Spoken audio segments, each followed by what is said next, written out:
বয়স মাত্র 17। এর মধ্যে স্পেন ও বার্সা নিজেকে অপরিহার্য বানিয়ে ফেলেছেন লামিনে ইয়ামাল। প্রায় প্রতিনিয়ত পায়ের জাদুতে মুগ্ধতা ছড়িয়ে যাচ্ছেন এই স্প্যানিশ কিশোর। গত জুলাইয়ে স্পেনের ইউরো জয়ের বড় অবদান ছিল তার। চলতি মৌসুমে বার্সা জার্সিতে ইয়ামাল দারুণ উজ্জ্বল। ইয়ামালের ছোট বড় বেশ কিছু রেকর্ডের মধ্যে নিজের করে নিয়েছেন। অনেকে তার মাঝে লিওনেল মেসির ছায়াও খুঁজে পেয়েছেন।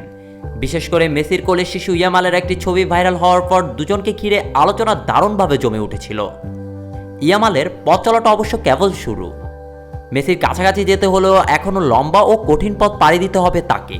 তবে ধৈর্য ধরে নিজের কাজ করে গেলে লক্ষ্যের কাছাকাছি পৌঁছানো মোটেও অসম্ভব নয়।